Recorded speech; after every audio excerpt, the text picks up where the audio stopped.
Primeiro, claro, é importantíssima a posição do relator. Quem acha que vai apresentar uma emenda e o relator dá o parecer contra, pare de sonhar. Se o relator já dá o parecer contra, a tendência do plenário é acompanhar o relator nas medidas provisórias. A tendência, não quer dizer que não haja exceções. Então, o primeiro passo seria, e eu já disse que sou totalmente favorável, alguém está me perguntando já, mas se vier na medida provisória, essa que está na Câmara e tal, o 14º, e daí o que tu acha? Eu digo, olha, eu vou bater palma de pé aqui na tribuna do Senado, né? O que eu quero é que venha, e venha positivamente. Então, como é o nome do relator que você lembrou aí, porque é um deputado, né? O relator é o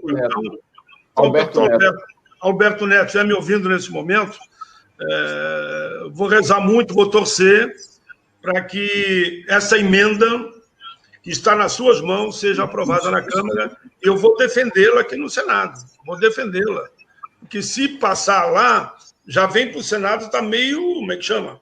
Meio tempo está resolvido, né? Já meio caminhado, né? Exato, só falta a outra metade, que é o Senado, e eu vou defender no Senado com toda a garra, que é justiça, e é a forma mais rápida de a gente conseguir aprovar ainda esse ano. Aí, claro, se o Senado também aprovar, aí a pressão é no Executivo para não vetar, né? É todo um processo que nós temos que fazer.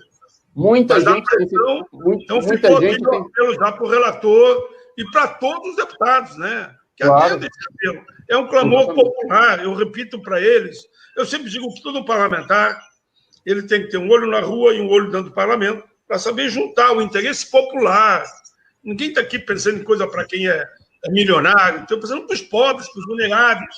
Estão falando do regime geral da Previdência, onde, em média, 80% ganha um salário mínimo.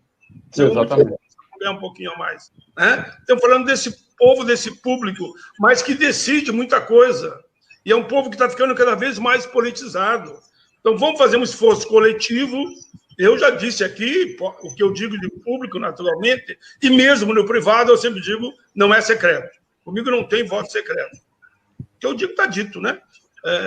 Fazer essa campanha, oxalá venha via medida provisória, e se não vier, continuaremos brigando, né, no projeto de lei que vocês encaminharam e que eu dei parecer favorável. Mas se vier via medida provisória, meio caminho andar. Agencial, porque, de fato, os idosos, aposentados e pensionistas, eles são, digamos, do regime geral da Previdência, 35 milhões, mas todos os dados mostram que, no mínimo, mais 20 milhões de pessoas, a partir deles, tem também um tipo de cobertura, né? Um tipo de apoio, sobrevivem, dependendo deles, eles vão chegar ligeirinho, a mais de 80 milhões de pessoas, né? Que vão pegar, digamos, 35 milhões, aposentados e pensionistas, digamos que cada um tivesse 2 filhos. Pronto, já vamos chegar a 100 milhões, né? Mas, claro, uns não precisa, porque o próprio casal, os 2 ganham. Então, por isso que eu reduzi aí, que nós estamos falando aí em torno aí de mais 25, 30 milhões. 35 mais 25, já vamos para 60 milhões de pessoas. Então, é desse universo que nós estamos falando, de que uma injeção se dará com esse benefício no próprio mercado aí no fim do ano, né? Teremos aí, no mínimo, pelos cálculos oficiais, 42 bilhões de reais que entrariam na economia, né? Isso não é coisa de outro mundo, né? Porque aos bancos foi dado 1 trilhão e 200 bilhões, né? Só como exemplo. Eu sempre digo que eu não sou daqueles que fica dizendo tudo contra os bancos. Os bancos existem em qualquer país do mundo, qualquer um. Então, nós só temos que saber que, tudo bem, que os bancos existem, é natural, faz parte do processo da própria economia, mas vamos olhar também, no caso aqui, para os aposentados e pensionistas. E nós demos suporte para isso. Quando a gente aprova a PEC número 10, e houve lá alguns desencontros lá, mas eu votei com tranquilidade. Eu sabia que era uma fórmula que vai permitir, como foi dado a outros países, eu sempre dou o exemplo dos Estados Unidos, né? Foi liberado 7 trilhões de dólares, né? Que aqui seria correspondente aqui no Brasil, 7 vezes 5, 35, nós estaríamos falando aí, não vamos falar em 35 trilhões de dólares para o Brasil, mas podemos falar que no Brasil, no mínimo, em torno aí de 11, 12 trilhões de reais nós precisaríamos, né, para retomar a economia e atender os mais pobres. Se somarmos hoje só o que foi dado por bancos e aquilo que foi injetado na economia, já estamos passando aí dos 2,5 trilhões. Então, nós temos ainda muito que alavancar para voltar à normalidade. E a questão dos idosos, aposentados e pensionistas é um desses espaços, né? Que você até pode, no futuro, transformá-lo num auxílio de emergência permanente, que nós chamamos renda básica de cidadania, né? Que poderia ser uma renda básica de cidadania que seria distribuída durante os 12 meses. E não precisaria termos aí um outro 14º no fim do ano que vem. Mas vamos lá, os fatos reais, como a gente fala, de como é que está o projeto no Senado. O projeto no Senado, com parecer favorável, eu já dei na Comissão de Direitos Humanos. Como a Comissão de Direitos Humanos e como as outras comissões deliberativas não estão reunindo, só reúne o plenário, conforme aqueles que me apresentaram a proposta, né, que veio de São Paulo, o João sabe muito bem, o João fazia parte do grupo lá, que me mandou o projeto, estava o Sandro, você e outros, né? Eu transformei, depois de dialogar com todos vocês, num projeto de lei para mandar direto para o plenário. Então, o meu parecer, que já está andando nas comissões, também está no plenário via projeto de lei ordinário. Então, ele está pronto para ser votado. Cabe quem agora? O presidente do Senado, dá alguém lá no plenário para dar o relatório, ele poderá dizer, vai continuar assim, exatamente como veio da Comissão de Direitos Humanos, relatório do senador Paim, dizendo que o 14º será dado integral a todos aqueles que estão no regime geral da Previdência. Pode ser também que ele bote um limite. Olha, o corte vai ser em 3 salários mínimos, vai ser em 2 salários mínimos. Não sabemos. Nós estamos abertos ao diálogo, abertos à conversação, só queremos que aprovem o 14º para os aposentados. Nessa linha de conduta, eu volto a insistir nas mobilizações.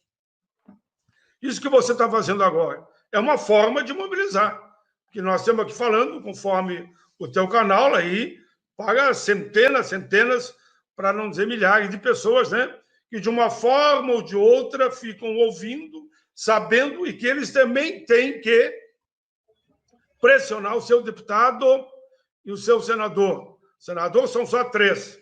Não estou aqui criticando nenhum. Converse com o Luiz Carlos, converse com o Lazier e converse com o Paim. Converse com os 3. Olha, é fundamental que esse projeto, que é uma emenda popular, que o Paim levou para o plenário, seja votado.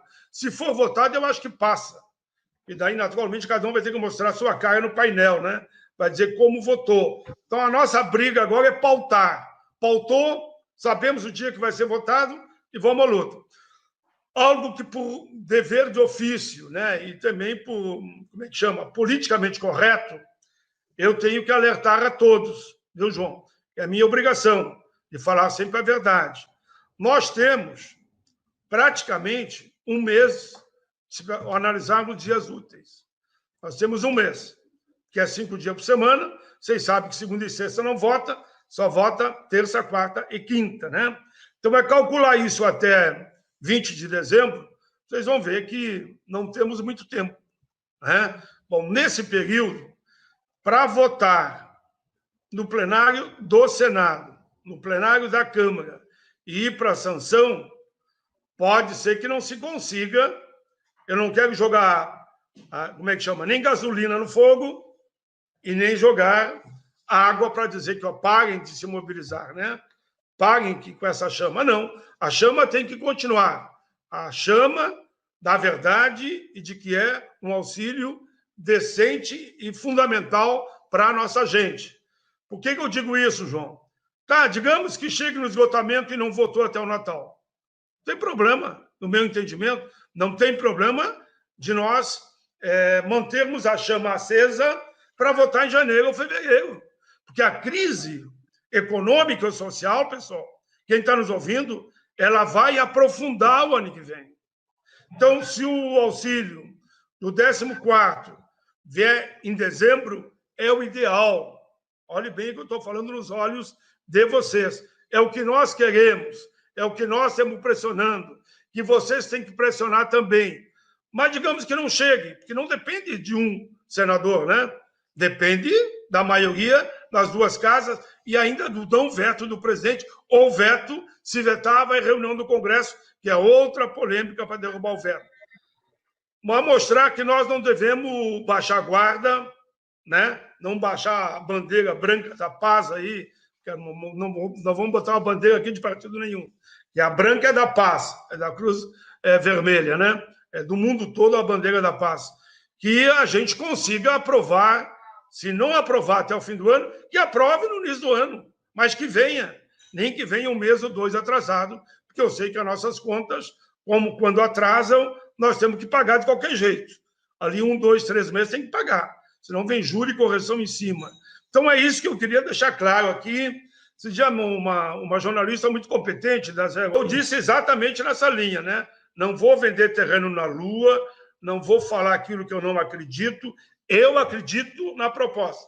Acho que é justa, correta e já veio tarde, mas que venha com pressão e nós sabemos que poderá acontecer até dezembro ou não.